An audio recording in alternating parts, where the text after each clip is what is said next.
Ըստ քաղաքագետ Արմեն Բաղդասարյանի, սահմանադրության մեջ կան իրավական սողանցքներ, որոնք իշխանություններին կարող են հնարավորություն տալ սահմանադրական որոշ փոփոխություններ իրականացնել ոչ թե падգամավորների 2/3, այլ 3/5 աջակցությամբ։ Բաղդասարյանի խոսքով գործող խորհրդարանական մեծամասնությունն ունի անհրաժեշտ 3/5 ձայները, ինչը նրա գնահատմամբ թույլ է տալիս հանրաքվեի դնել սահմանադրության 202-րդ հոդվածի փոփոխության հարցը։ Քաղաքագետը պնդում է, որ այդ հոդվածի փոփոխությունից հետո կարող են փոխվել նաև սահմանադրության հետագա փոփոխությունների ընթացակարգերը։ Կոնկրետ հենց այդ 202-րդ հոդվածը խորհրդարանական մեծամասնությունը կարող է հանրաքվեի դնել 3/5-ով։ 3/5-ով դնում են հանրաքվեի, այդ հոդվածը փոխում են 202 հոդվածը։ Այնտեղ գրում են, որ հանրաքվեի համար պետք է ոչ թե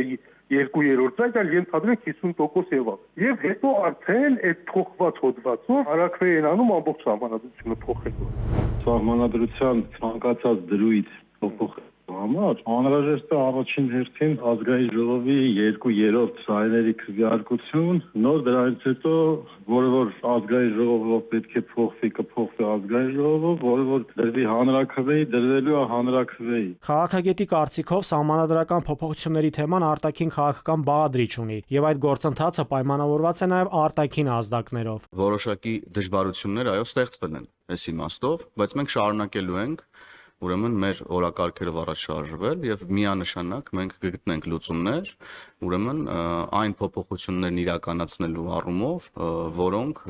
ենթադրում են նոր սահմանադրության ընդունում։ Միակ իրենց լեգիտիմ տարբերակը, որ կարողանան, դա 200,000 ստորագրությամբ նախաձեռնությամբ հանդես գան, որից հետո բնականաբար 2/3 չի լինելու, նոր դրա այդ 2/3-ը հաղթահարելու համար եւս 300,000 ստորագրություն։ Անդրադառնալով հայ-ադրբեջանական հարաբերություններին, Բաղդասարյանը նշում է, որ տարածաշրջանային գործընթացները պայմանավորված են ոչ միայն Բաքվի կամքով, այլև ավելի լայն աշխարհաքաղաքական զարգացումներով։ Նրա խոսքով, քանի դեռ պահպանվում է անորոշությունը կապված Իրանի, ԱՄՆ-ի եւ Ուկրաինայի շուրջ զարգացումների հետ, Ադրբեջանը դժվար թե գնա կտրուկ գործողությունների, սահմանափակվելով հիմնականում կոշտ հռետորաբանությամբ։ Քանի դեռ այդ անորոշ վիճակն է, Ադրբեջանը բնականաբար կոշտ քայլեր ձեռնարկել չի կարող։ Կոշտ հռետորաբանություն գուցե օգտագործի, բայց հստակ քայլեր չի համարձակվի անել։ Իսկ ընդդիմությունը սպասում է սահմանադրական դատարանի վերջնական որոշմանը, թեև ընդդիմադիր շրջանակներում չեն թաքցնում, որ մեծ ակնկալիքներ չունեն։ Ամեն դեպքում, ըստ քաղաքագետների,